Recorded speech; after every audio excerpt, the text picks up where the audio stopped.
अस्सलाम वालेकुम। वालेकुम अस्सलाम। मुझे लगता है आज आवाज कट रही है। नहीं, हमें तो सही आ रही है। अच्छा।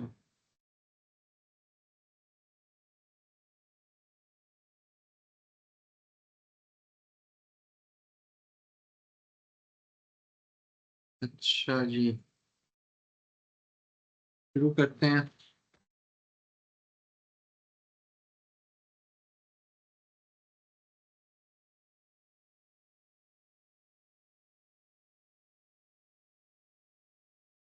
काउंटिंग हमने पढ़ ली थी। आज हम स्टार्ट करते हैं इनइक्वालिटी से।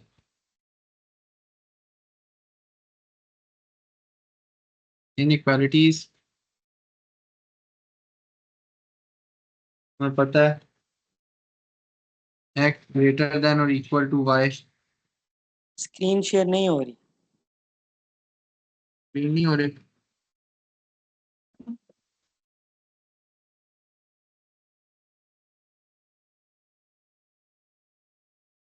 हाँ, भी शो अच्छा, हो रही है। X greater than, x less than और इक्वल टू वाई। इसी तरह एक्स ग्रेटर देन और इक्वल टू वाई, ये इनइक्वालिटीज है। इन्हें यारी में ये भी कहते हैं, x is at most y, या फिर x is at least y। तो ये भी टर्म्स आपको पता होनी चाहिए, ताकि अगर ये हो तो हम उसे कर सकें।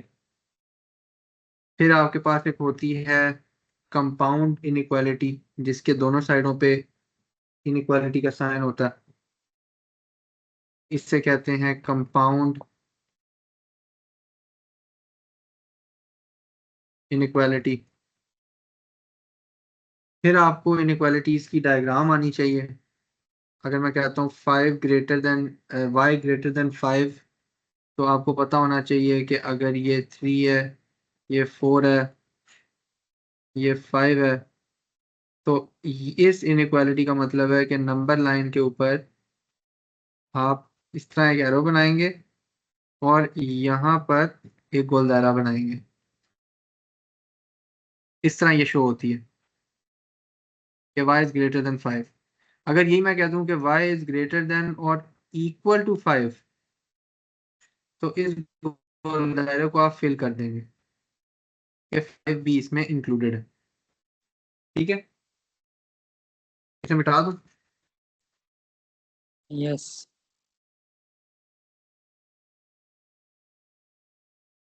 अच्छा, अब आपके पास आता है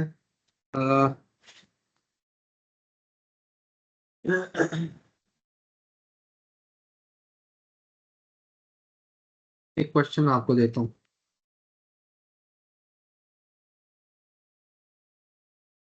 x लेस देन 10, एक ऑप्शन है -3,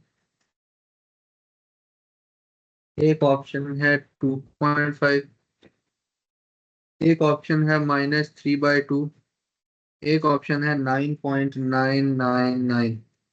कौन सी सही है?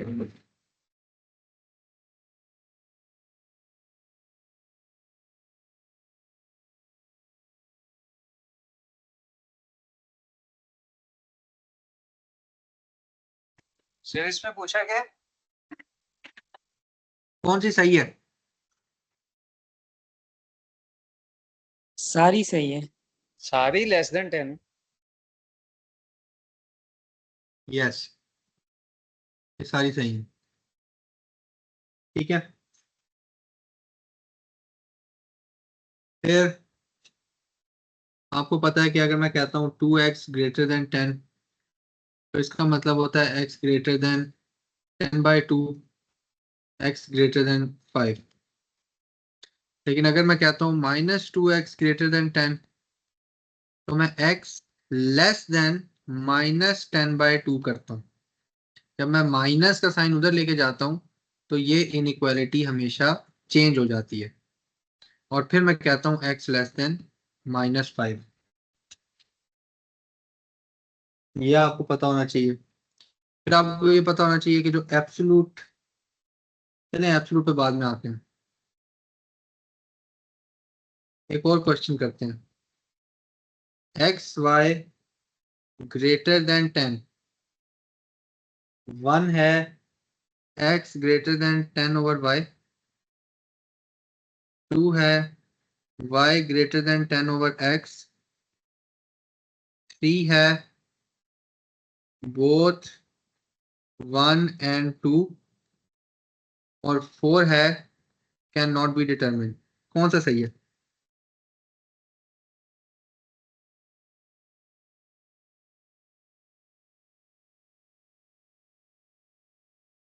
x greater than 10 है। बताएं। Arshad cannot be determined. नहीं नहीं, वेट, मैंने सोच लग रहा है।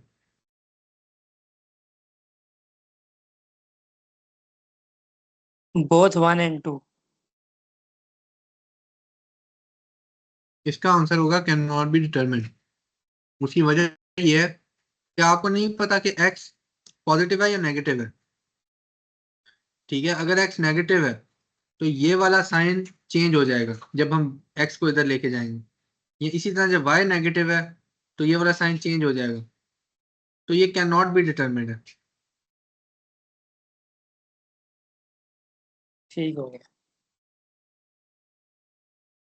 इसी तरह 3 एब्सोल्यूट का हमें पता है 3 होता है, -3 एब्सोल्यूट का भी पता है 3 होता है। लेकिन ये जब यूज होते हैं, लेट्स सपोज एक मैं क्वेश्चन देता हूँ, 6 मल्टीप्लाई बाय एब्सोल्यूट 2x + 4 = 30। तो मैं 2x + 4 एब्सोल्यूट = 30/6 करता हूँ। फिर मैं कहता हूँ 2x + 4 एब्सोल्यूट = 5। अब ये एब्सोल्यूट को मैं दो तरह से खोलता हूँ। मैं कहता हूँ कि 2x + 4 = 5, या फिर 2x + 4 माइनस =5 होल माइनस, यानी कि -2x + 4। इसको मैं खोलता हूँ तो ये मेरे पास आता है 2x = 1, x = 1/2। इसको मैं खोलता हूँ तो आता है -2x = 5 + 4 9। ये आ जाएगा x = -9/2। ठीक है, तो एब्सोल्यूट जब भी आ जाता है तो x की दो वैल्यूज निकलती है। ये आपको पता होना चाहिए।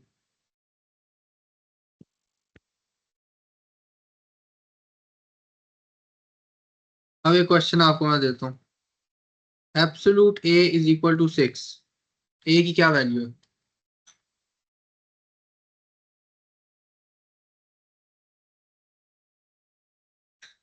+-6।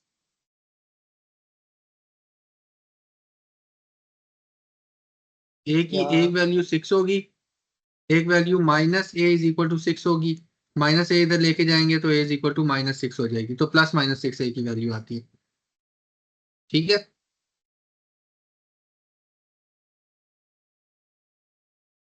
अच्छा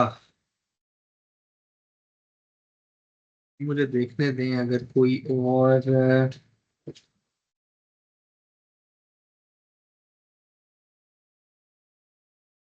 अच्छा आप मुझे ये बताएं, x, ये क्वेश्चन सॉल्व करें। x + 3 < 5। इस इस क्वेश्चन में आप मुझे बताएं कि क्या जीरो इस क्वेश्चन इस x, मतलब कैन x = 0? Can x = 0? नहीं, I mean नहीं।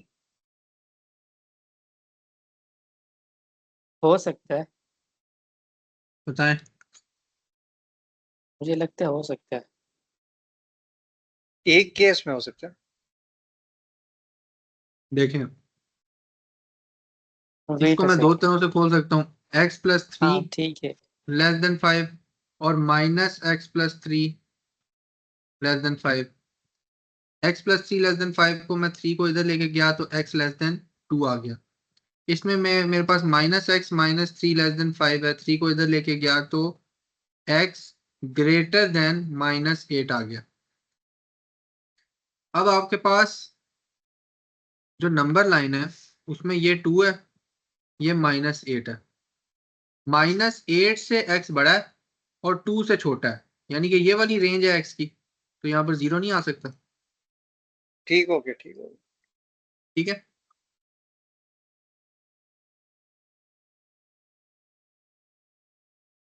अब बात करते हैं कंपाउंड इनइक्वालिटीज की। कंपाउंड इनइक्वालिटीज के अंदर अगर मैं कहता हूँ x plus three less than y less than x plus 5, तो मैं 3 को इधर लेके जाऊं तो मैं x less than y minus three नहीं कर सकता, ये काम मैं नहीं कर सकता। तो अगर मैंने इसमें कोई ऑपरेशन करना है तो मुझे अक्रॉस द बोर्ड करना पड़ेगा। तो इस केस में मैं ये वाला x स्टेप प्लस, दोबारा रिपीट करें। ये वाला स्टेप दोबारा रिपीट करें। देखें मैंने क्या किया है, मैं x ये 3 था, मैं 3 को इधर ले गया राइट साइड पे, तो ये y-3 हो गया। हाँ लेकिन ये मैं नहीं जी। कर सकता क्योंकि ये कंपाउंड इनइक्वालिटी है, ये दो इनइक्वालिटीज हैं। तो अगर मैंने 3 को माइनस करना है y में से तो मैं इस तरह करूंगा कि x plus three minus three less than y minus three less less than x plus 5 - 3, सबके साथ -3 माइनस करूंगा। ये मेरे पास x आ गया, ये मेरे पास y-3 आ गया और ये मेरे पास x प्लस 2 आ गया। तो इस तरह ये वाला तरीका सही है।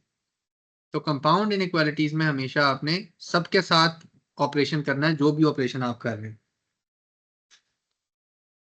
मिटाना नहीं है, मिटाना नहीं है। कंट्रोल जी।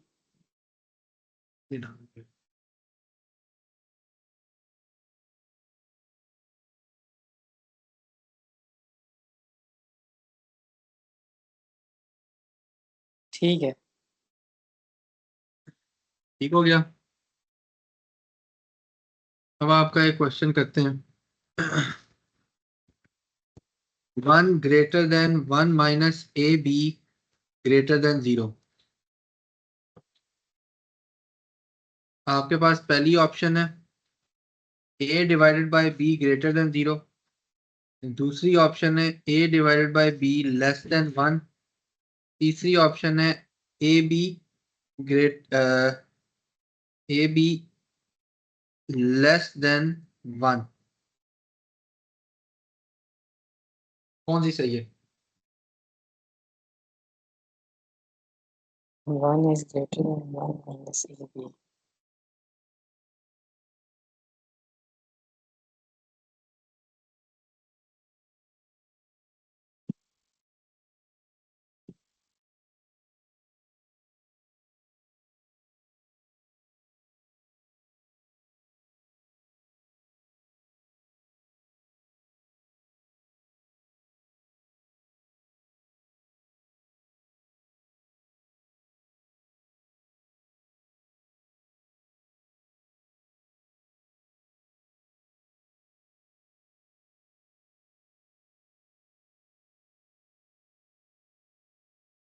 फर्स्ट वाली सही है।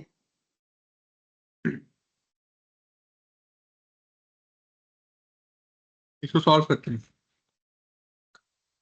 सबसे पहले -1 किया दोनों साइडों पे, 1 माइनस ए बी -1 0 - 1, ये 0 आ गया। ये आपके पास आ गया 1 और -1 यहाँ से भी कैंसिल हो गया, माइनस ए बी आ गया, ये आपके पास -1 आ गया। फिर -1 को मल्टीप्लाई करें सबसे, ये 0 ही रहेगा, ये ए बी आ जाएगा, लेकिन इसका साइन चेंज हो जाएगा। जब -1 मल्टीप्लाई होगा तो आपको बताया था साइन चेंज हो जाते हैं, तो ये आएगा, सॉरी ये आएगा 0, ये था ना greater than A be greater than 1। तो अब ये इक्वेशन आपके पास आ गई है। इसके अंदर ए बी लेस देन 1 तो आपको यहीं से पता चल जाता है कि ए बी लेस देन 1, तो ये तो सही है। ए बाय बी ग्रेटर देन 0 नहीं पता चल रहा, लेकिन ये पता चल रहा है कि ये 0 से 1 के दरमियान में है। जो भी प्रोडक्ट है वो 0 से 1 के दरमियान में है, तो हमें पता है कि ये पॉइंट्स में होगा। 0.5 मल्टीप्लाई बाय 0.6 या 0.8, कोई इसकी पॉइंट्स में वैल्यू होगी, तभी ये प्रोडक्ट 0 और 1 के दरमियान में आएगा, वरना ये प्रोडक्ट कभी भी 0 और 1 के दरमियान में नहीं आएगा। तो इस वजह से ये हमेशा ग्रेटर देन 0 होगा। तो ये पहला और आखिरी सही होगा, दूसरा गलत होगा।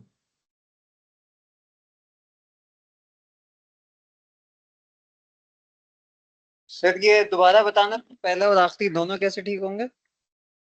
नहीं, पहला तो यहाँ से इक्वेशन से निकल आया ना, ए बी लेस देन 1, तो ए बी लेस देन 1। जी जी। ठीक है। नहीं, पहला कह रहा हूँ, आखिरी आखिरी तो इस इक्वेशन से निकल आया, सिर्फ पहले का मसला रह गया। अब पहले का आपने सिर्फ लॉजिक लगाई, आपने कहा कि यार कौन से नंबर्स हैं, मैं अगर लेट सपोज मैं ए को लेता हूँ 4, बी को लेता हूँ 3, तो ये तो 0, इनका प्रोडक्ट अगर मैं ए बी लूँ तो 12 आता है, ये तो 0 और 1 के दरमियान में नहीं आता। तो कौन से ऐसे नंबर्स हैं जिनका प्रोडक्ट 0 और 1 के दरमियान में होगा? तो वो तभी होगा जब मैं या तो ए और बी को पॉजिटिव पॉइंट्स में लूंगा 0.5 0.3, या फिर मैं नेगेटिव पॉइंट्स में लूंगा -0.2 -0.1, तभी ये 0 और 1 के दरमियान में इनका प्रोडक्ट आएगा ना, वरना तो मैं जो भी नंबर मल्टीप्लाई कर लूं 0 और 1 के दरमियान में इनका प्रोडक्ट नहीं आएगा। यहाँ पे अगर ए बी की वैल्यू जो है वो लेस देन 1 है, तो फॉर एग्जांपल -1 है, तो फिर तो आप देखें -1 ग्रेटर देन 0 इनइक्वालिटी होल्ड ही नहीं कर रही। थर्ड वाली ऑप्शन नहीं, में आपने लिखा है ए बी दोनों ए का बी प्रोडक्ट लेस देन 1 है ना, हाँ, लेस तो देन ए 1 है। बी अगर दोनों का प्रोडक्ट अगर लेस देन 1 है, लेट से -1 है, तो -1 ग्रेटर देन 0, तो -1 ये नहीं है तो ना, यहाँ पर हमने देखा ना, ये 0 ग्रेटर देन 0 है। इक्वेशन में हमारा ग्रेटर देन 0 निकल रहा है, 0 और 1 के दरमियान में। ठीक हो गया। ठीक है, ये 0 और 1 के दरमियान में इनका प्रोडक्ट है। और फिर हमने थोड़ी सी इंट्यूशन के साथ इसको काम लिया, हमने कहा कि ऐसे कौन से नंबर्स हम लगाएं जिनसे हमारा प्रोडक्ट 0 और 1 के दरमियान में आए। तो हम इस नतीजे पे पहुंचे कि वो पॉइंट्स के अंदर नंबर्स होंगे, तब वो 0 और 1 के दरमियान में प्रोडक्ट आएगा, वरना नहीं आएगा। और वो नंबर जो भी आप ले लें, 0 ए डिवाइडेड बाई बी करेंगे तो वो ग्रेटर देन 0 ही होगा।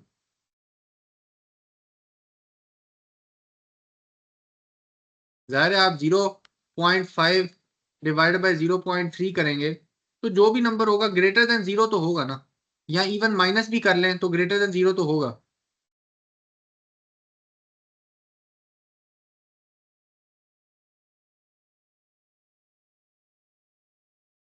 ठीक है,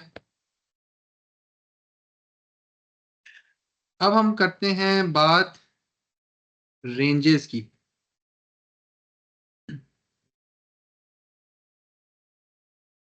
रेंजेस थोड़ा सा टेक्निकल टॉपिक है, मतलब ये अब तक का वाहिद टॉपिक है जिसपे मुझे भी टफ टाइम मिला। की वजह यह है कि रेंजेस जब इनइक्वालिटीज में आ जाती है ना, तो बहुत ट्रिकी हो जाता है। मैं आपको एक क्वेश्चन देता हूँ, 0 ग्रेटर देन x 3 और y है आपका लेस देन 8।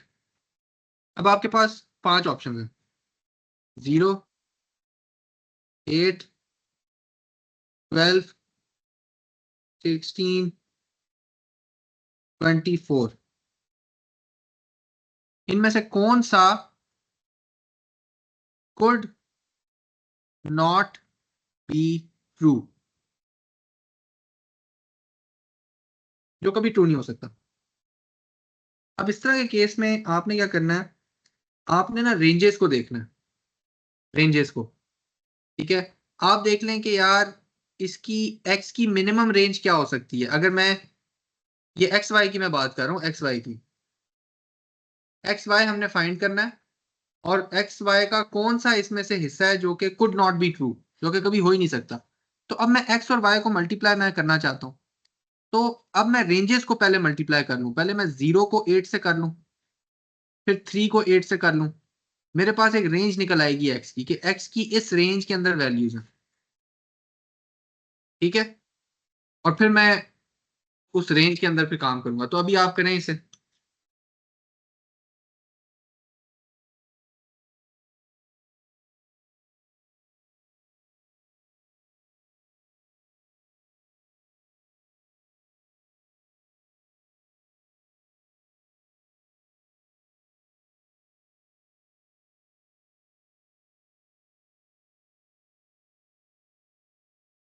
जो आपने 0, 8, 12 और 24 लिखा हुआ, ये क्या चीज़ है?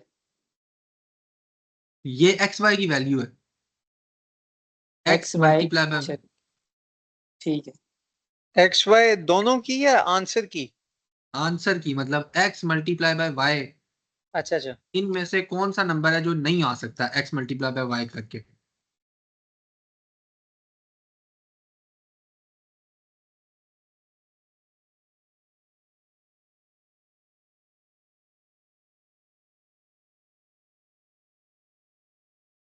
फाइव वाली जो है वो नहीं हो सकती।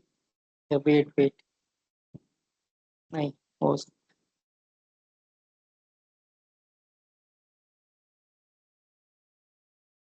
इसके अंदर ना, इसके अंदर ये है कि आपने सबसे पहले x को 0 लिया, कि उसकी लोअर रेंज ली, और उसे y के साथ मल्टीप्लाई किया, तो आपके पास एक्स वाई की वैल्यू आ गई 0। फिर यहां पर सिर्फ एक टेक्निक है जो मैं आपको दिखाना चाह रहा हूं, जिसके लिए मैंने ये सवाल रखा। यहां पर जो मैंने 8 लिखा है ना, y की वैल्यू 8 नहीं है। y की वैल्यू अगर आप देखें तो है लेस देन 8, ठीक है ना। इसी तरह यहां पर भी y की वैल्यू है लेस देन 8। तो अब जो यस, फिर आंसर हमारा फिफ्थ आता वाली है नहीं हो सकती। वो एक्स वाई तो हमारा 0 आ जाएगा, लेकिन जो दूसरा है वो हमारे पास आएगा लेस देन 24। तो जो इसकी रेंज आएगी वो आएगी 0 से लेस देन 24। तो ये जो एल टी है ना, लेस देन या जी टी ग्रेटर देन, ये नंबर लिखना साथ बहुत जरूरी है, वरना आप इनइक्वालिटीज के क्वेश्चन में कंफ्यूज हो जाएंगे और बहुत आगे ठीक ठाक गलतियां होंगी इसमें। तो ये नंबर आपने जरूर लिखना है ताकि आपको आपकी इनइक्वालिटीज का समझ आती रहे क्वेश्चन में कि आप किस पॉइंट पे स्टैंड कर रहे हैं, ठीक है। तो इसमें इसमें आखिरी ऑप्शन सही होगी कि कुड नॉट बी ट्रू। फिर इसी तरह अगर मैं कहूँ एक और क्वेश्चन कि -1 से लेके इक्वल टू 3 और y है हमारे पास लेस देन 8, तो अब आप एक्स वाई बताएं। तो अब आप यहां पर देखें, अगर मैं ऊपर वाली को देखूं तो 3 और 8 को, सॉरी लेस देन 8 को मैं मल्टीप्लाई करता हूं, तो मेरे पास लेस देन 24 आ जाता है। लेकिन अगर नीचे वाली को देखूं तो y की मिनिमम y की मिनिमम वैल्यू क्या है? y तो लेस देन 8 है। लेस देन 8 का मतलब है कि यहां पर -1000 भी आ सकता है, और -1000 को अगर मैं -1 से मल्टीप्लाई करूं तो ये तो +1000 भी हो सकता है। तो इस तरह मैं अगर ये करना देखूं तो मेरे पास यहाँ पर नेगेटिव इन्फिनिटी तक ऑप्शन आ जाती है जो कि मेरी पॉजिटिव बन सकती है यहाँ पर। तो इस वजह से एक्स वाई की क्या रेंज होगी? इनफाइनाइट, इनफाइनाइट नंबर्स आ सकते हैं इसमें। इस पॉइंट की समझ आई है? यस। चेक नहीं, दोबारा बताएं। देखें, आपने जो है ना, आपने क्या किया, आपने कहा आपने इसको निकालना था, एक्स वाई की रेंज आपने निकालनी है। तो एक तो तरीका ये था, आपने उसी तरीके से किया, एक्स को -1 लिया, वाई को 8 लिया, ये आपके पास -8 आ गया। फिर आपने एक्स को 3 लिया, वाई को 8 लिया, sorry less than 8, less than 8, ये आपके पास 24 आ गया। तो आप कह दें कि यार -8 से 24 तक की रेंज है। लेकिन मैंने आपको हमेशा बताया है कि माइनस का जो साइन है ना वो बहुत ट्रिकी है, उसको आपने बहुत केयरफुली देखना है, क्योंकि ये इनइक्वालिटीज हैं। इनइक्वालिटीज में लेस देन 8 की जब मैं ये -1 से मल्टीप्लाई कर रहा हूँ ना लेस देन 8 को, तो ये सिर्फ -1 नहीं है, ये यहाँ पर लेस देन 8 y की कोई भी वैल्यू हो सकती है। यहाँ पर मैं -1000 भी ले सकता हूँ, क्योंकि y की वैल्यू है ना लेस देन 8 है। और इस केस में हमारा आंसर 1000 आ सकता है, क्योंकि वो -1 से मल्टीप्लाई हो रहा है। तो जब मैं y की कोई भी वैल्यू ले सकता हूँ लेस देन 8, जो कि नेगेटिव इन्फिनिटी तक जा रही है, तो इसका मतलब है जब वो -1 से मल्टीप्लाई होगा तो मेरी पॉजिटिव इन्फिनिटी तक कोई भी आंसर आ सकता है। शायद तो अगर रेंज इधर मेरी -1 के बजाय आप x को +1 कर लें फिर। बेशक कर लें, लेकिन हम बात कर रहे हैं कि क्या पॉसिबिलिटी है एक्स वाई की रेंज की, तो उसमें -1 तो है। नहीं सर, जो x की ओरिजिनल रेंज है क्वेश्चन के अंदर, तो वो बिटवीन 1 एंड 3 कर लें, तब भी रेंज इन्फिनिटी रहेगी। अगर मैं ये कर लूं, हाँ तब नहीं रहे, तब चेंज हो जाएगी, तब चेंज हो जाएगी। नहीं तो अगर सर मैं अभी भी तो नेगेटिव इन्फिनिटी तक y टेंड कर सकता है। हाँ ठीक है, गुड क्वेश्चन। ये देखें, y को -1000 लेते हैं, x को 1 लेते हैं, ठीक है, तो ये आपके पास -1000 आता है। तो अब आपकी रेंज क्या बन रही है, नेगेटिव इन्फिनिटी से 24 तक। हाँ ठीक है, फिर पॉजिटिव इन्फिनिटी नहीं आएगी ना, सिर्फ नेगेटिव इन्फिनिटी हाँ आएगी और 24 आएगा। हाँ, ठीक है। जो हमने लास्ट क्वेश्चन किया था। हम्म, अच्छा ठीक है, सही है, सही। उसमें 0 था। ठीक हो गया, ठीक। ठीक है, अब मैं आपको एक क्वेश्चन करवाता हूँ। -4a4 -2b -1। अब आपने मुझे बताना है कि ए बी की क्या रेंज है, ठीक है। तो अब इसमें बहुत ज्यादा नेगेटिव साइंस आ गए, तो ये देख के ही आपको पता चल जाना चाहिए कि ये क्वेश्चन आसान नहीं होगा, ठीक है। जब नेगेटिव साइंस आ जाते हैं ना तो आपने बहुत केयरफुली इसे डील करना है।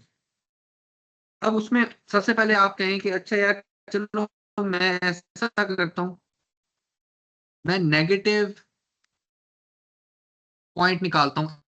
तो नेगेटिव के अंदर मेरे पास मैक्सिमम वैल्यू ए की क्या है, मैक्स ए मेरे पास क्या है नेगेटिव में, -4। -4 नहीं लिखना चाहिए, मुझे लिखना चाहिए ग्रेटर देन -4, ठीक है। और बी की मेरे पास मैक्सिमम वैल्यू क्या है नेगेटिव में, ग्रेटर देन -2। तो ए बी की मेरे पास वैल्यू क्या होगी, greater than -4 into greater than -2। तो ये जब दो माइनस हो गए तो मेरे पास सॉरी यार, sorry sorry sorry sorry, negative में मेरे पास सबसे बड़ी वैल्यू बी के अंदर क्या है, मैक्सिमम वैल्यू -1 है, -2 नहीं है। नहीं, हम नेगेटिव में मैक्सिमम कह रहे हैं ना, उधर भी तो हमने नेगेटिव में मैक्सिमम -4 किए। नेगेटिव का मतलब ये नहीं है कि इनइक्वालिटी के दूसरी साइड पे, नेगेटिव का मतलब है नेगेटिव। यहाँ पर ये -1 भी नेगेटिव है, -2 भी नेगेटिव है, और इन दोनों में से मैक्सिमम वैल्यू -1 है।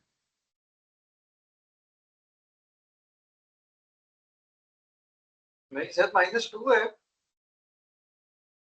-1 बड़ी है या -2 बड़ी है? सर -1 -1 बड़ा है, लेकिन जो मैक्सिमम फिगर आएगा वो तो -2 के साथ आएगा ना, नेगेटिव साइड पे। नहीं, यही तो मैं आपको समझाने की कोशिश कर रहा हूँ कि हम देख रहे हैं कि नेगेटिव के अंदर मैक्सिमम वैल्यू क्या है। तो नेगेटिव के अंदर मैक्सिमम वैल्यू है हमारी -4, उसके ए के केस में, और बी के केस में है हेलो, अस्सलाम लेस वालेकुम। देन -1। तो ए भी हमारा फिर क्या आएगा?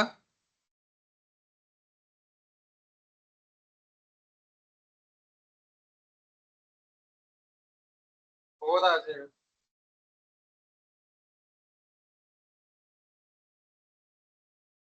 नहीं यार, एक मिनट। तो -8 आना चाहिए सर, क्योंकि वो नेगेटिव में सबसे बड़ी वैल्यू निकालना चाहते हैं ना हम।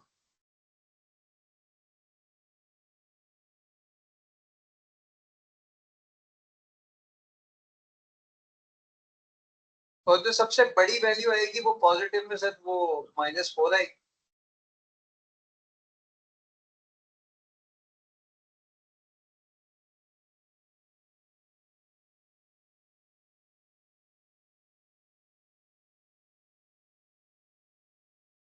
So it would be between -8 and 4, -4।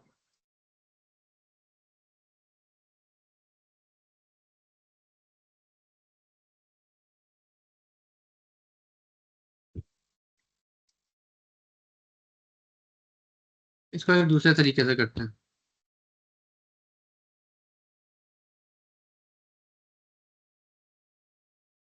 A B, A B, अगर ए है ग्रेटर देन -4 और बी है ग्रेटर देन -2, तो ए बी हो जाएगा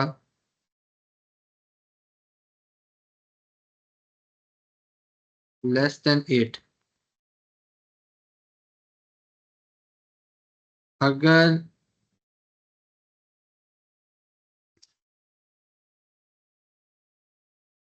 बी है ग्रेटर देन -4 और बी है लेस देन -1, तो ये हो जाएगा 4। Yes, अगर ए है, एक मिनट, लेस देन और ग्रेटर देन को छोड़ते हैं फिलहाल। -2 ये -8 आ जाएगा, और ये 4 -1 ये -4 आ जाएगा।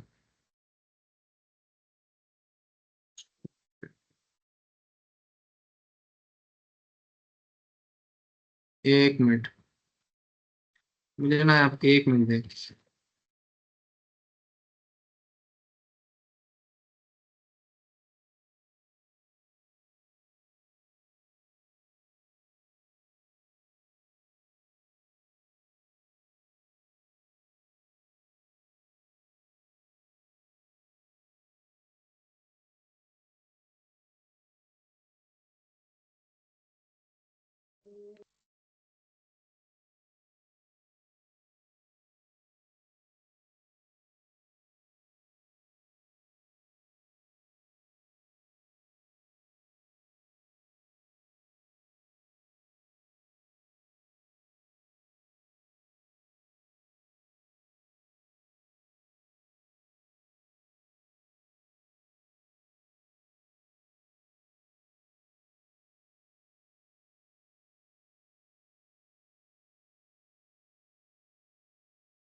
देखें ये ए और बी जो है -8 और 4 के दरमियान लाई नहीं करेगा। -8 और नहीं +8 दरमियान आई थिंक। नहीं, एक मेरे मिनट ख्याल नहीं। से -8 और 4 के दरमियान, क्योंकि अगर हम देखें ना तो हमारे पास जो रेंज आ रही है ए की वो -4 से 4 तक आ रही है, -4 से 4 और बी की -2 से -1। तो सबसे पहले अगर हम मैक्सिमम ए बी निकालें तो उस केस में हमारे पास होगा ए जो होगा वो -4 होगा, बी जो होगा वो -1 होगा। तो -4 इंटू -1 4 हो जाएगा। इसी तरह अगर हम मिनिमम निकालें तो फिर हम वैल्यू चेंज करेंगे। पहले ए को -4 लिया था, इस दफ़ा ए को 4 लेंगे और बी को -2 लेंगे। तो 4 इंटू यार -2 8 -8। नहीं, मैं अच्छा भला सही कर रहा था, आप लोगों ने मुझे कंफ्यूज कर दिया। अच्छा, ये वाला जो है ना, आप इसे इसे ये देखें। स्क्रीन शेयर करें। तो आपकी स्क्रीन है, एक मिनट।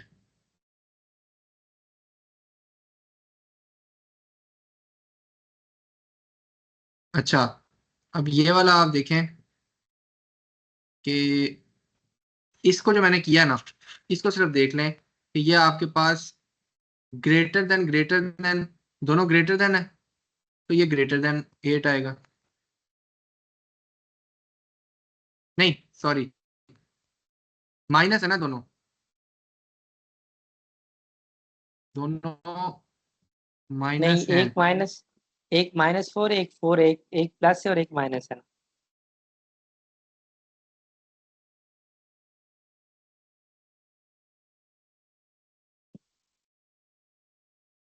देखें ये -4 है, मैंने यहाँ पर क्या किया है, मैंने यहाँ पर -4 और -2 को पहले किया, फिर -4 और -1 को किया।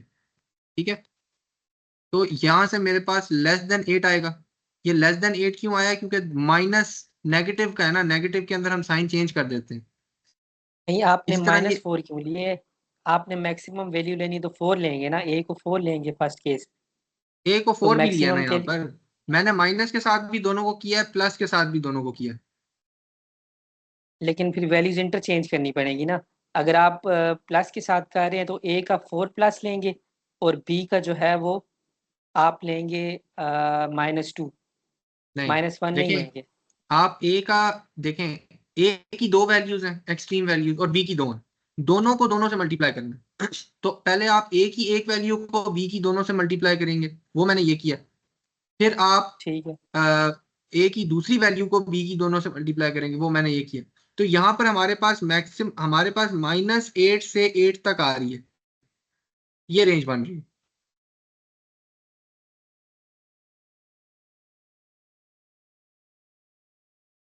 ठीक है, सर माइंड ये मैंने नहीं कहा ये -8 से। आंसर सॉल्व है आपके पास? हाँ ये सॉल्व है। अच्छा, -8 से 8 बन गए, ठीक ठीक है, आगे चलता है। हूँ।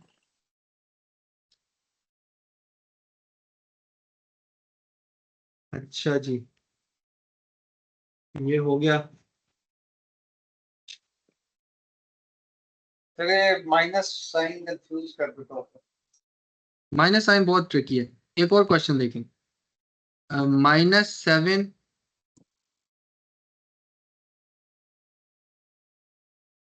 से ए और 6 और -7 बी 8।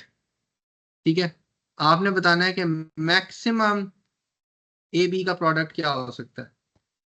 तो अब आपने वही काम किया, ए बी ए बी, -7 को -7 से मल्टीप्लाई किया, -7 को 8 से किया, 6 को -7 से किया, फिर 6 को 8 से किया, ये 49 आ गया।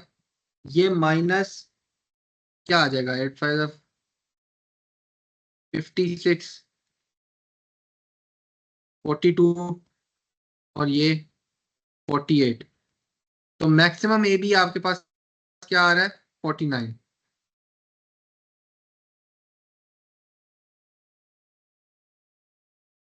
ठीक है, फिर आपके पास एक और क्वेश्चन है, -4 less than equal to m less than equal to 7, और है -3 less than n less than 10।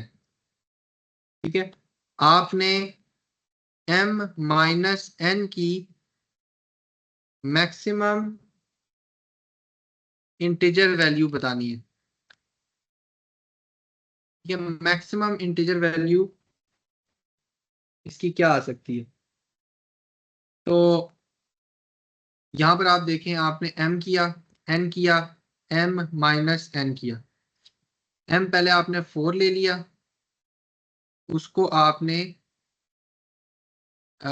Greater than n greater than -3, फिर m आपने -4 ले लिया और लेस देन 10, फिर m आपने 7 ले लिया ग्रेटर देन -3, 7 ले लिया लेस देन 10। अब m माइनस n करें, -4 माइनस माइनस माइनस प्लस हो जाएगा और साइन भी चेंज कर देगा, लेस देन 3। ठीक है, तो ये -1 आ जाएगा, लेकिन लेस देन -1 आएगा। इसी तरह -4 प्लस लेस देन 10, तो ये तो सीधा लेस देन 6 आ जाएगा। फिर इसी तरह 7 माइनस, ये यहाँ पर भी माइनस है, वो साइन माइनस माइनस को प्लस कर देगा और ये लेस देन 3 आ जाएगा, तो ये लेस देन 10 आ जाएगा। और ये है -7 माइनस लेस देन 10, तो ये माइनस साइन को चेंज कर देगा, और 7 माइनस 10 -3, तो ये ग्रेटर देन -3 आ जाएगा। इसकी समझ आई है ये जो अभी कैलकुलेशन हुई है? यस, आ गई है। मैक्स आंसर ठीक है, 10 हुआ ना? तो इसका आंसर है लेस देन 10, और क्योंकि हमने मैक्सिमम इंटीजर वैल्यू निकालनी है तो वो 9 होगी। इसका आंसर होगा 9, क्योंकि लेस देन 10 मैक्सिमम वैल्यू कौन सी है जो कि इंटीजर भी है, 9 है।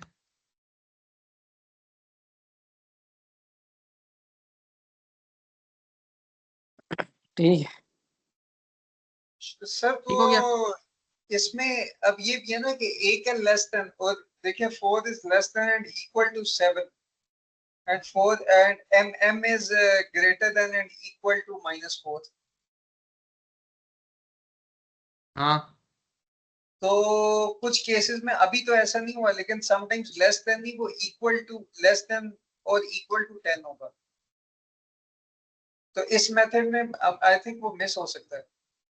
अगर अगर ये आप ये कह रहे हैं अगर मैं n की जगह यहाँ पर इक्वल टू भी लगा दूं, लेस देन 10, लेस देन और इक्वल टू 10। हाँ, लेस देन और इक्वल टू 10 के अंदर फिर मैं ये लेस देन वाला नहीं यूज करूंगा ना, फिर मैं ये टर्म नहीं यूज करूंगा, फिर ये आ जाएगा। ठीक है,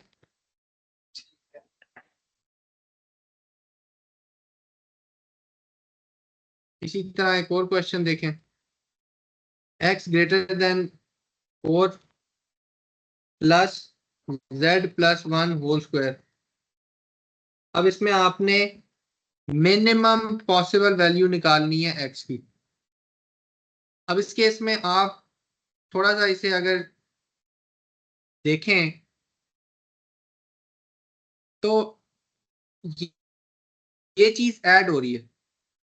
अगर ये सारी चीज 0 हो जाए तो हमारे पास 4 रह जाएगा सिर्फ, तो मिनिमम पॉसिबल वैल्यू तो इसकी 4 ही हो सकती है ना।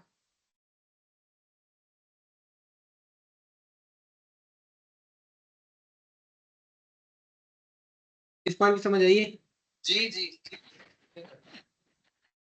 ठीक है, तो ये अब इस तरह का क्वेश्चन है, इसे अब अगर इसे हम सॉल्व करने जाएंगे तो ये सॉल्व नहीं होगा, लेकिन इंट्यूशन से हो जाएगा कि अगर z मैं -1 ले लूं तो मेरे पास x जो है ना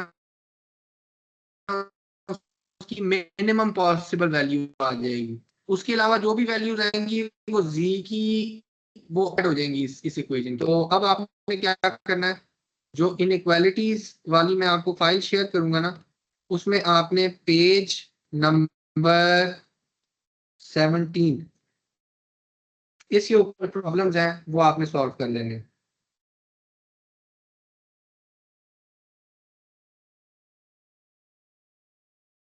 ठीक है, ठीक है। अब हम चलते हैं स्टेटिस्टिक्स स्टैट्स जी अली भाई मैथ ये के आज लिहाज से। अली भाई आज यहीं पे ख़त्म ना करते हैं, वो असल में मेरी एक मीटिंग है, मैंने उसमें वो अटेंड करनी थी, क्योंकि अभी नया टॉपिक स्टार्ट हो रहा है, कल से भी टाइम भी होने वाला है, 5-6 मिनट रहते हैं। यार मैं आपको कहता हूँ कि मुझे अगर आप 10 मिनट 15 मिनट दे देना तो मैं ये खत्म कर दूँ, क्योंकि चलें स्टेटिस्टिक्स ठीक का है। बड़ा इंपॉर्टेंट टॉपिक है।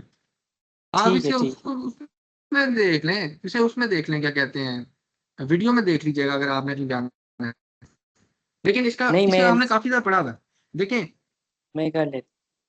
मैं इसे इसे देखता हूँ। देखिए मैं आपको बताता हूँ। आपको पता है कि एवरेज हमने पढ़ी थी। एवरेज क्या होती है कि सम डिवाइडेड बाय जितने नंबर होंगे, नंबर ऑफ आइटम्स या जो भी। ठीक है, ये हमने पढ़ा हुआ है। अब मैं आपको कहता हूँ कि आपने एवरेज फाइंड करनी है इस सेट की 2 5 5 7 8 x इज इक्वल टू 6.1। ये जो 6.1 है ये है एवरेज। ठीक है, तो अब मैं आपको बताता हूँ कि x मुझसे मुझे फाइंड करके देखना है। आपको पता है कि जब आप इन सबको जमा करेंगे, +7 आपकी +8 +9,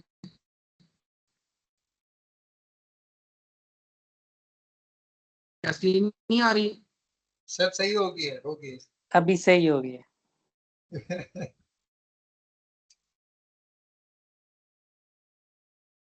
ठीक है,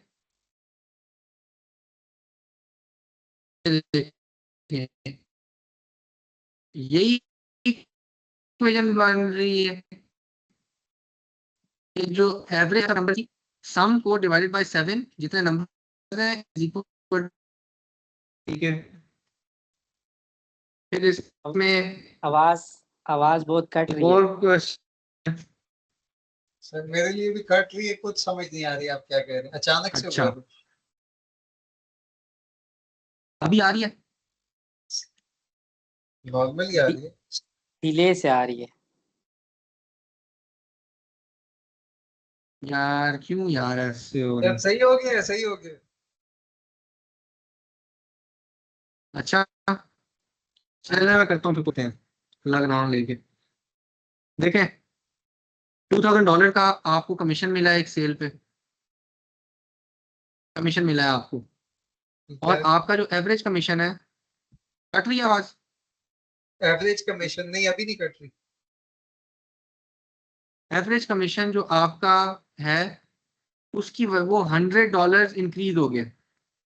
यानी कि आपको पहले एक कमीशन मिलता होता था, अभी जो लेटेस्ट आपको $2000 का कमीशन मिला है उसकी वजह से आपका एवरेज कमीशन $100 इंक्रीज हो गया। तो अब जो आपका न्यू कमीशन है ना, न्यू एवरेज जो है आपकी $100 इंक्रीज होने के बाद, वो है $900। ठीक है, तो क्वेश्चन ये है कि आप बताएं कि आपने हाउ मैनी सेल्स, आपने कितनी सेल्स की हैं, ये क्वेश्चन है। ये क्वेश्चन दोबारा से दो पहले कट रही थी, अभी सही आ रही है। दोबारा से क्वेश्चन क्या है, रिपीट करें। ठीक क्वेश्चन है ये है सर। कि एक एक जो है ना, एक सेल्स का आदमी है, वो अपनी कोई एक चीज बेचता है, एक प्लॉट बेचता है, उसके ऊपर उसे एक कमीशन मिलता है। तो उसके कमीशन जो है वो अपने जमा करता जा रहा है और उसकी एक एवरेज है कि ये एवरेज कमीशन उसे मिलता है। ठीक है, टोटल एवरेज उसकी एक निकल आई है। अब उसे एक नई उसने प्लॉट बेचा है जिसके ऊपर $2000 उसे कमीशन मिला है। उस कमीशन की वजह से उसकी एवरेज $100 इंक्रीज हो गई है, और जो नई एवरेज अब उसकी आई है वो है $900। तो आप ये बताएं कि आपने सेल्स कितनी की है, उसने कितनी सेल्स की है? सर एक सही मिनट हो में गया। सोच रहा हूँ। ठीक है, अब मैं आपको इसको दिखाता हूँ। क्वेश्चन आप लिख लें, ये मैं मिटाता हूँ। देखें, जो न्यू कमीशन है, आपको जो न्यू एवरेज है, इसे हम न्यू एवरेज कह लें, वो हमें गिवन है $900। तो इसका मतलब है ओल्ड एवरेज कितनी हुई अगर $100 इंक्रीज हुई है? $800। हमारे पास क्या था कि जो एवरेज होती है उसको जब हम number of cells number of cell से मल्टीप्लाई करते हैं तो हमारे पास सम आ जाता है। ऐसे ही है, ठीक है। अब हमने नंबर ऑफ सेल्स को लेट्स सपोज हम कहते हैं एक्स। तो पुराने केस में हमारे पास 800 एवरेज थी, एक्स से हमने उसे मल्टीप्लाई किया तो सम हमारे पास आ गया 800x। नए केस में हमारे पास 900 एवरेज है, एक्स से उसे हमने मल्टीप्लाई किया x प्लस 1 से, क्योंकि एक एक सेल उसने इंक्रीज कर दिया ना, एक सेल और हुई है जिसके बाद उसका एवरेज चेंज हो गई है। तो अब आ गया हमारे पास 900 इंटू एक्स प्लस 1। यहां तक समझ आइए आपको? सर ये एक सवाल में लिखा हुआ है एक सेल हो रही है। हाँ, एक सेल हुई है। अच्छा, ठीक है। ठीक है, तो अब वो क्या कह रहा है? वो सिर्फ ये कह रहा है अगर हम इन दोनों को इक्वेट करें, हम कहते हैं, अगर मैं आपसे कहूं कि पुरानी और नई के अंदर क्या रिलेशन है, 800x जो पुरानी थी और 900x प्लस 1 जो कि नई है, उसके अंदर सिर्फ एक सेल हुई है ना जो कि $2000 की है। अगर मैं $2000 इसके अंदर ऐड कर दूं तो ये मेरी नई और पुरानी एवरेज सेम हो जाएगी। क्या?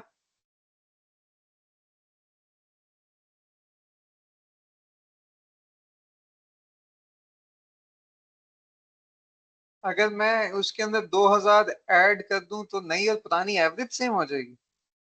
नहीं, एवरेज से मुराद यानी कि सम सेम हो जाएगा।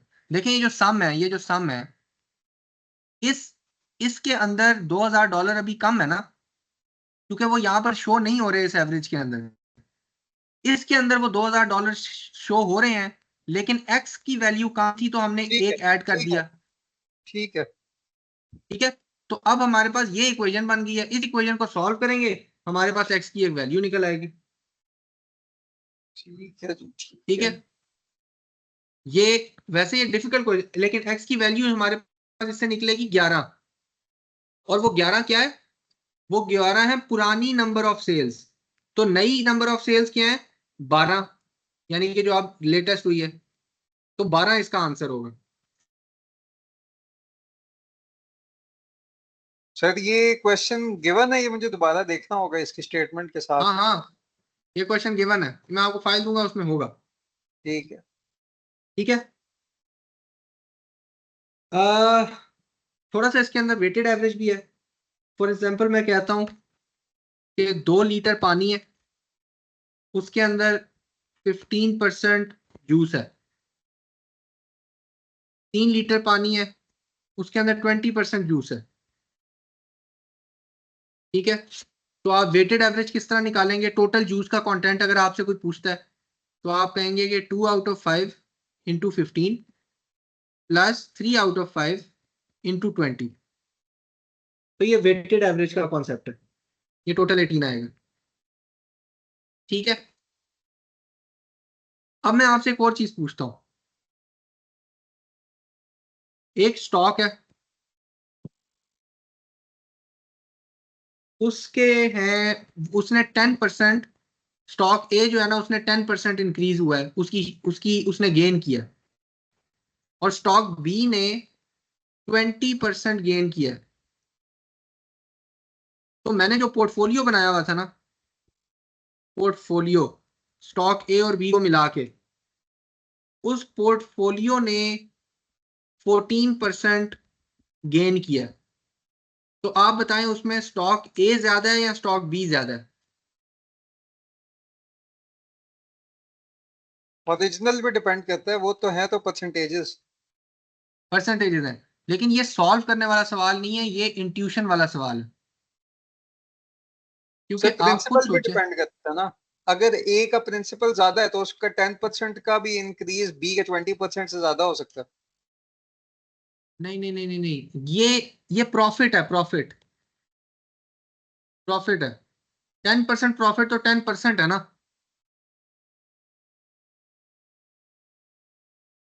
आप उस चीज में ना देखें, आप समझे प्रिंसिपल तो दोनों का बराबर था। अगर प्रिंसिपल बराबर है तो फिर बी का ज्यादा होगा। नहीं, यही यहाँ पर ये थोड़ी सी वेटेड एवरेज वाली बात है कि आपके पास देखें, स्टॉक ए के अंदर उसने 10% गेन किया है और स्टॉक बी ने 20% गेन किया है, और ओवरऑल आपके पास जो गेन आया है वो 14% आया है, यानी कि उसमें स्टॉक ए का शेयर ज्यादा है। मतलब आप खुद सोचें कि वो 14 14 जो है वो 10 की तरफ ज्यादा करीब है ना, 20 से ज्यादा दूर है। तो इसका मतलब है कि 20 नंबर के शेयर्स उसमें कम है और 10 उसमें ज्यादा है, तभी वो 14 आया है ना। समझ समझ आ गया आप क्या कह रहे हैं। ठीक है ना। तो ये कभी कभार इंट्यूशन से हो जाते हैं।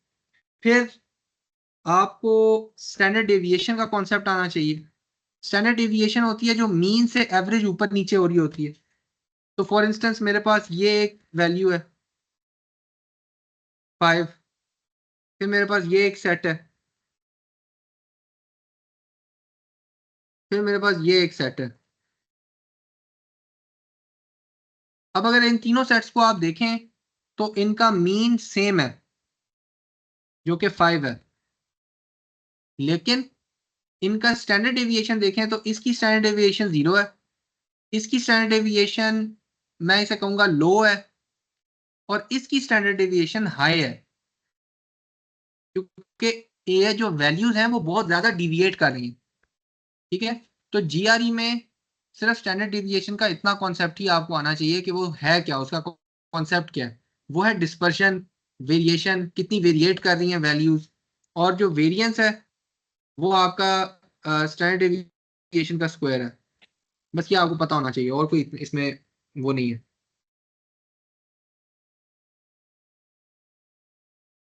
ठीक है। ठीक है। बस इसमें 2 मिनट का और रह गया, वो 5 मिनट का और रह गया। इसमें आ जाती है रेंज। रेंज क्या होती है? Largest minus smallest. ठीक है। तो अगर मैं एक सेट देता हूं 3, 6, -1, 4, 12, 8, तो इसकी रेंज होगी लार्जेस्ट 12 माइनस स्मॉलेस्ट -1, तो रेंज होगी 13। ठीक है। फिर इसी तरह आपके पास हैं quantiles and percentiles. Quantiles and percentiles होते हैं, अगर मैं ये लिखता हूँ 0, 1, 2, 2, 3, 4, 5, 5, 5, 6, 7, 8, तो ये मेरे पास 1, 2, 3, 4, 5, 6, 7, 8, 9, 10, 11, 12 है। तो इनको अगर मैं 4 हिस्सों में डिवाइड करूं, एक ये हिस्सा बनता है, एक ये बनता है, एक ये बनता है। तो ये वाला हिस्सा होगा Q1, Q2, Q3, और ये Q3 निकलेंगे कैसे? इन दोनों वैल्यूज की एवरेज। तो 5 + 6 डिवाइडेड होगा। इसी तरह यहाँ पर 4 + 5 डिवाइडेड बाई 2 मेरे पास Q2 होगा। 2 + 2 डिवाइडेड बाई 2 मेरे पास Q1 होगा। ये एवरेज होगा। ठीक है। तो आपको ये फॉर एग्जांपल क्वेश्चन में दे सकते हैं कि आपको डेटा सेट दिया हो और कहें Q3 - Q1 फाइंड करें, तो उसमें एक चीज का ख्याल रखना है, इन्हें आपने सबसे पहले अरेंज करना है। अरेंज करना बहुत जरूरी है, ठीक है। सर असेंडिंग, ये जी बताएं। मेरे मिटाना क्वार्टाइल नहीं है। डिफरेंट क्यों बन रहे हैं? क्या डिफरेंट?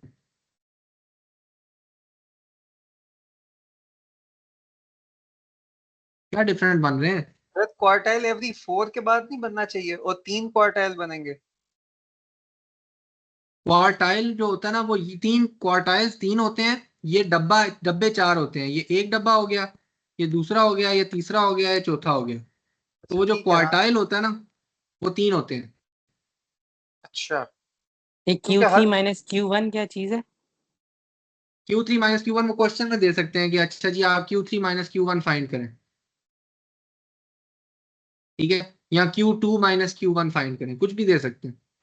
इसे वैसे इंटर क्वार्टाइल रेंज कहते हैं, IQR, ठीक इसमें है। डेटा डेटा सेट पे कोई रिस्ट्रिक्शन होती है?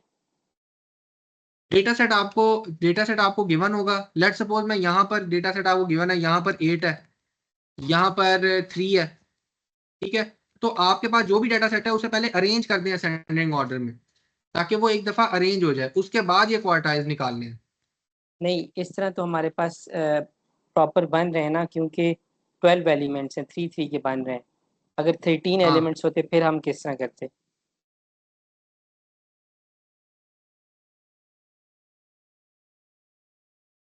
ये ये वाला क्वेश्चन मुझे, मैं आपको कल रिप्लाई करूंगा इसका, इसके ऊपर मैं थोड़ा सा सर्च करके, वैसे आप खुद भी गूगल कर सकते हैं, लेकिन मुझे लगता है 13 एलिमेंट्स के केस में भी 12 का हम कर लेंगे। कोई ना कोई चक्कर तो होगा, इसका मैं श्योर ठीक नहीं हूँ, होगा, ठीक है। ठीक है। इसका मैं आपको कल बताऊंगा। अच्छा, ये आपके पास पता चल गया। अब ये जो मैंने आपको बताया था, ये Q1, इसे परसेंटाइल 25th परसेंटाइल भी कहते हैं। इसी तरह Q2 को 50th परसेंटाइल भी कहते हैं, और Q3 को 75th परसेंटाइल भी कहते हैं, ठीक है। परसेंटाइल क्या होते हैं? वो आउट ऑफ 100 होते हैं, 100 में से होते हैं। तो आपका P1 भी होगा, P2 भी होगा, इस तरह। परसेंटाइल बेसिकली बस परसेंटेज होती है, लेकिन हम वो निकाल सकते हैं। अब जो सबसे ट्रिकी टॉपिक है ना, वो है नॉर्मल डिस्ट्रीब्यूशन। ट्रिकी नहीं है, छोटा सा टॉपिक है, लेकिन इसका क्वेश्चन मैं आपको एक दिखा देता हूं। देखें, नॉर्मल डिस्ट्रीब्यूशन को आपको पता है कि ये इस तरह का बेल कर्व होता है। ये जो दरमियान में पॉइंट होता है, ये होता है इसका मीन, इसको आप मीन कह लें। मीन के इस तरफ और इस तरफ ये वाला जो डेटा होता है ना, इसे हम कहते हैं एक स्टैंडर्ड डेविएशन, यानी कि वन स्टैंडर्ड डेविएशन। आप मीन से इस तरफ जाते हैं और इस तरफ जाते हैं। फिर टू स्टैंडर्ड डेविएशन होती हैं, और ये तीन स्टैंडर्ड डेविएशन होती हैं, जो मतलब कि आपका डेटा इतना जो है ना वो डेविएट कर रहा है मीन से, ये आपका मीन है। अब इसके अंदर नॉर्मल डिस्ट्रीब्यूशन के अंदर आपको ये पता होना चाहिए कि ये वाला जो एरिया होता है ना, ये होता है 66.67। गाओ भाई, ओ सॉरी। क्या? 66.67% ऑफ द डेटा, यानी कि जितना भी डेटा है उसका 66.67, यहाँ पे two thirds of the data आपका इस रेंज में होता है, ठीक है। फिर इसी तरह अगर मैं यहाँ पर थोड़ा सा रेंज को चेंज कर दूं, two thirds of the data आपका इस रेंज में होता है। फिर अगर मैं ये टू स्टैंडर्ड डेविएशंस ले लूं, ठीक है, तो ये 96% of the data, 96% of the data आपका इस रेंज में होता है, टू स्टैंडर्ड डेविएशंस के अंदर, ठीक है। अब मैं इसे और चेंज कर दूं अगर, और तीन स्टैंडर्ड डेविएशंस ले लूं, तो तीन स्टैंडर्ड डेविएशंस के अंदर ये यहां से लेके यहां तक ये सारा जो डेटा है, ये आपका होता है 99.9%। 3 स्टैंडर्ड डेविएशन के अंदर, और 3 स्टैंडर्ड डेविएशन के बाद ये वाला जो हिस्सा है, ये वाला जो हिस्सा है, या उस तरफ ये वाला जो हिस्सा है, ये आपका होता है 0.1%। ये कुछ चीजें हैं जो आपको पता होनी चाहिए। ठीक है, इसे मैं मिटा दूं? यस। जी सर मिटा दूं। ठीक हो गया। बस अब इसके ऊपर एक सवाल करते हैं, फिर छुट्टी करते हैं। देखें, आपका क्वेश्चन है कि आपके पास एक ग्राफ गिवन है, यहाँ पर 10 है, ये है 6, ये है 2, ये है 14, ये है 18, और आपका नॉर्मल डिस्ट्रीब्यूशन बनाइए।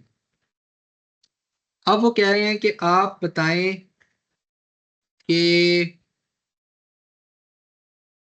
जो 6 है उसकी क्या परसेंटाइल है। तो आप क्या करेंगे, आप कहेंगे कि यार 50% जो है वो तो मेरा 10 तक है, आपको इस बात का पता है। फिर आपको ये भी पता है यहां से, अच्छा ये याद रखें हम यहां से शुरू करते हैं गिनना, तो यहां से मैं 0 से स्टार्ट कर रहा हूं और मैं 50% तक जा रहा हूं, तो वो 10 के ऊपर आ रहा है। ठीक है, तो आपको पता है 50% 10 तक है। फिर आपको ये भी पता है कि ये वाला जो डेटा ना, ये वाला, ये है 2/3, ये 2/3 है। तो अगर अगर ये पूरा 2/3 है, तो 6 तक पहुंचने के लिए मुझे क्या चाहिए, मुझे ये वाला हिस्सा चाहिए, ये वाला हिस्सा चाहिए। और ये वाला हिस्सा अगर मैं 50% में से माइनस कर दूं तो मैं 6 पे पहुंच जाऊंगा। तो 2/3 को आप डिवाइडेड बाय 2 कर दें, तो आपके पास आधा हिस्सा आ जाएगा ये वाला, और उसे अगर आप 50% में से माइनस करेंगे, तो इस चीज को आप सॉल्व करेंगे तो आपके पास 17% आएगा, यानी कि 17th परसेंटाइल पे 6 है। इसकी समझ आइए? सर 6 तो पहले हमारे पास गिवन नहीं था as a value as a line पे। वैल्यू गिवन है, लेकिन वो किस परसेंटाइल पे है?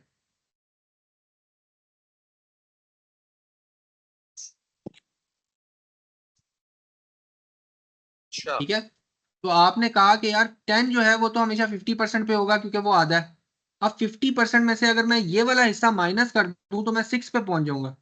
तो ये वाला हिस्सा निकालने के लिए मुझे पता था कि ये जो पूरा हिस्सा होता है ये होता है 2/3। तो इसमें से मैं इसको मैं डिवाइडेड बाय 2 कर दूं तो मेरे पास सिर्फ ये वाला हिस्सा आ जाएगा, एक एक साइड का, एक डब्बे का। तो वो मैंने माइनस कर दिया उसमें से। ठीक है। ठीक है, अब मैं आपसे एक और कहता हूं, अब मैं आपसे पूछता हूं 2 वो किस पे है। तो अब आप क्या करेंगे? अब उसको आप कहेंगे दोबारा कि 50% में से अब आपने क्या माइनस करना है, यहां से यहां 90 तक आपके पास 2 है। ठीक है, 96। 96 क्या डिवाइडेड बाय 2, क्योंकि 96 तो ये भी है ना, यहां पर भी शामिल हो रहे हैं सारा है। ये वाला नहीं, हमें हमें सिर्फ ये वाला चाहिए। नहीं तो वो 50% में कवर हो जाएगा ना। लेकिन उसमें से माइनस कर रहे हैं ना, 50% तो यहां से शुरू हो रहा है ना, यहां से शुरू हो रहा है। अब उसमें से हम ये वाला हिस्सा माइनस कर देंगे तो सिर्फ यहां तक ये वाला हिस्सा बच जाएगा जो कि 2 तक है।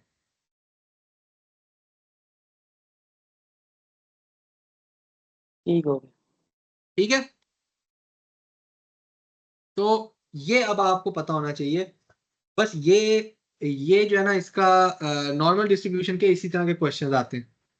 अब इसके अंदर आपने क्या करना है, जो मैं आपको नॉर्मल डिस्ट्रीब्यूशन का और ये इसका शेयर करूंगा ना, स्टैट्स का, उसका आपने पेज नंबर 11 इसके ऊपर जो क्वेश्चंस हैं वो आपने देख लेने हैं और उनकी तैयारी करनी है।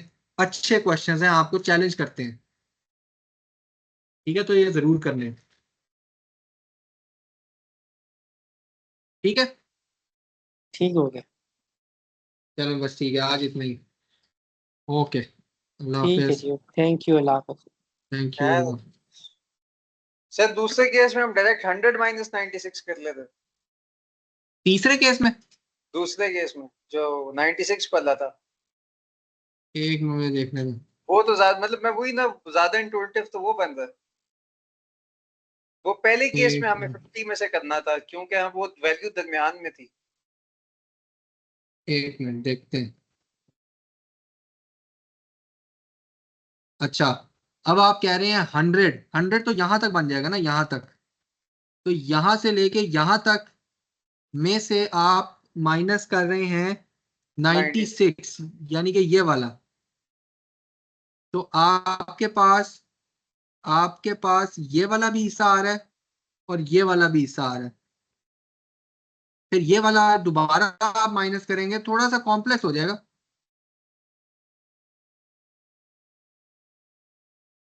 क्योंकि दोनों हिस्से आ रहे हैं ना। ये वाला आपने और माइनस कर दिया है, तो आपके पास ये वाला आ जाएगा और ये वाला हिस्सा आ जाएगा, ये वाला। अब इसको डिवाइड बाय 2 कहते हैं। इसको डिवाइड बाय 2 कर दें तो ये वाला आ जाएगा। हाँ